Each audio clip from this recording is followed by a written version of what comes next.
നമുക്ക് മാർക്കറ്റിംഗ് ടീമിന്റെ പെർഫോമൻസിലെ ഏതൊക്കെ ക്രൈറ്റീരിയാസ് ബേസ് ചെയ്തിട്ട് അനലൈസ് ചെയ്യാൻ പറ്റും? ബേസിക്കലി മാർക്കറ്റിംഗ് എന്ന് പറയുന്നത് ഒരു ബിസിനസിന്റെ ഒരു സ്റ്റാർട്ടിംഗ് പോയിന്റ് ആണ്. അത് മാർക്കറ്റിംഗ് എന്ന് പറയുമ്പോൾ അത് ചിലപ്പോൾ ഒരു പ്രോഡക്റ്റ് മാർക്കറ്റ് ചെയ്യുന്നുണ്ടാവും, ചിലപ്പോൾ ഒരു സർവീസ് മാർക്കറ്റ് ചെയ്യുന്നുണ്ടാവും. നമുക്ക് ഇന്ന് സർവീസ് മാർക്കറ്റ് ചെയ്യുന്ന ഒരു കാര്യം ഒന്ന് ഡിസ്കസ് ചെയ്യാം. അപ്പോൾ സർവീസ് മാർക്കറ്റ് ചെയ്യുന്ന ടീം എന്താ ചെയ്യേണ്ടത്? ഈ സർവീസിനെ കുറിച്ചിട്ടുള്ള ആ ബ്രാൻഡിനെ കുറിച്ചുള്ള അവയർനെസ് പരമാവധി ആളുകളിലേക്ക് എത്തിക്കാനായിട്ടുള്ള ആക്ടിവിറ്റീസ് ആണ് അവർ ചെയ്യേണ്ടത്. പ്രോബ്ലി ഇപ്പോൾ നമ്മുടെ സോഷ്യൽ മീഡിയയുടെ ഇതിനകത്ത് പറയുമ്പോൾ അവർ ക്യാമ്പയിൻസ് റൺ ചെയ്യുക, നല്ല രീതിയിൽ പോസ്റ്റേഴ്സ് കൊടുക്കുക, വിഷസ് കൊടുക്കുക, കമന്റ്സിനൊക്കെ പ്രോപ്പറായിട്ട് റിപ്ലൈ ചെയ്യാം, ഇതൊക്കെയാണ്. ദെൻ ഒരുപക്ഷെ ഇതിനെക്കുറിച്ച് കൂടുതൽ അവയർനെസ് ക്രിയേറ്റ് ചെയ്യാൻ വേണ്ടിയിട്ട് വെബ്സൈറ്റിനകത്തേക്ക് ആളുകൾ എത്തിക്കാം, ഒരു കമ്പനിയുടെ വെബ്സൈറ്റിലേക്ക് ആളുകൾ എത്തിക്കുക. ഇതൊക്കെയാണ് ഒരു മാർക്കറ്റിംഗ് ടീമിന്റെ ആക്ടിവിറ്റീസ് ആയിട്ട് വരിക. ഫൈനലി നല്ല ലീഡ്സ് ജനറേറ്റ് ചെയ്യും, കറക്റ്റ് ആയിട്ടുള്ള ടാർഗറ്റ് ഓഡിയൻസിന്റെ കോൺടാക്ട് നമ്പറും അത് ഇൻട്രസ്റ്റ് ജനറേറ്റ് ചെയ്തതിന് ശേഷമുള്ള ലീഡ്സ് ആയിട്ട് ജനറേറ്റ് ചെയ്തിട്ട് അത് സെയിൽസ് ടീമിന് ഹാൻഡ് ഓവർ ചെയ്യാൻ പറ്റുന്ന രീതിയിൽ കൊടുക്കുക. ഇതാണ് ഒരു മാർക്കറ്റിംഗ് ടീം ചെയ്യുന്നത്.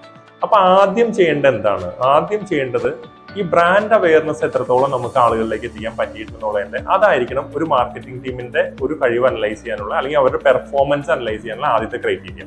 എത്ര പേരിലേക്ക് നമ്മുടെ കണ്ടന്റ് എത്തിയിട്ടുണ്ട്, എത്രത്തോളം എൻഗേജ്മെന്റ്സ് അവിടെ നടത്തുന്നുണ്ട്. കൃത്യമായിട്ട് സോഷ്യൽ മീഡിയയിൽ നിന്നൊക്കെ നമുക്ക് ഇതിന്റെ നമ്പേഴ്സ് കിട്ടും.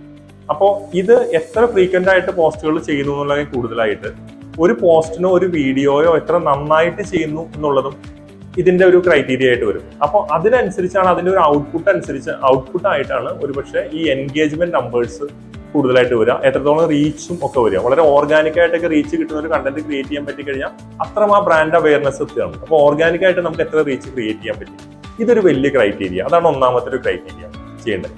രണ്ടാമത് നമുക്ക് ഇതിന്റെ കൂടെ തന്നെ നോക്കാൻ പറ്റുന്നത് നമ്മുടെ കമ്മ്യൂണിറ്റി ബിൽഡിംഗ് എത്ര സ്ട്രോങ് ആയിട്ട് പോകുന്നുണ്ട്. അതായത് നമ്മുടെ ഫോളോവേഴ്സ് ഫേസ്ബുക്കിലുണ്ട്, ഇൻസ്റ്റഗ്രാമിലുണ്ട്, യൂട്യൂബിലുണ്ട്.